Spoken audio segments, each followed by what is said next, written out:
जय माता दी। आप सभी का हमारे YouTube चैनल पे बहुत बहुत स्वागत है। आज मैं आप सभी को माँ दुर्गा की दूसरी शक्ति ब्रह्मचारिणी माता की पावन कथा सुनाती हूँ। माँ दुर्गा की नव शक्ति का दूसरा स्वरूप ब्रह्मचारिणी का है। यहाँ ब्रह्मा का अर्थ तपस्या से है। माँ दुर्गा का यह स्वरूप भक्तों और सिद्धों को अनंत फल देने वाला है। इनकी उपासना से तप, त्याग, वैराग्य, सदाचार और संयम की वृद्धि होती है। ब्रह्मचारिणी का अर्थ तप की चारिणी यानी तप का आचरण करने वाली देवी का यह रूप पूर्ण ज्योतिर्मय और अत्यंत भव्य है। इस देवी के दाएं हाथ में जप की माला है और बाएं हाथ में यह कमंडल धारण किए है। पूर्व जन्म में इस देवी ने हिमालय के घर पुत्री रूप में जन्म लिया था और नारद जी के उपदेश से भगवान शंकर को पति रूप में प्राप्त करने के लिए घोर तपस्या की थी। इस कठिन तपस्या के कारण इन्हें तपचारिणी अर्थात ब्रह्मचारिणी नाम से अभिहित किया गया।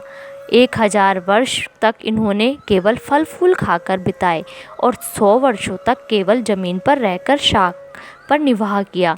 कुछ दिनों तक कठिन उपवास रखे और खुले आकाश के नीचे वर्षा और धूप के घोर कष्ट सहे। 3000 वर्षों तक टूटे हुए बिल्वपत्र खाए और भगवान शंकर की आराधना करती रही। इसके बाद तो उन्होंने सूखे बेलपत्र खाना भी छोड़ दिए। कई हजार वर्षों तक निर्जल और निराहार रहकर तपस्या करती रही।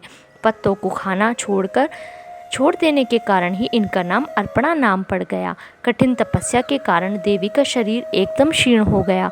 देवता, ऋषि, सिद्धगण, मुनि सभी ने ब्रह्मचारिणी की तपस्या को अभूतपूर्व पुण्य कृत्य बताया, सराहना की और कहा, हे देवी, आज तक किसी ने इस तरह की कठोर तपस्या नहीं की।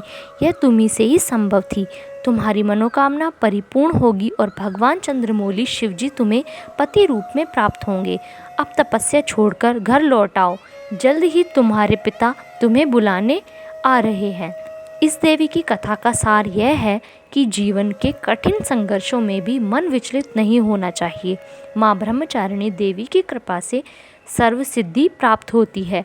दुर्गा पूजा के दूसरे दिन देवी के इसी स्वरूप की उपासना की जाती है। धन्यवाद। इस वीडियो में बस इतना ही।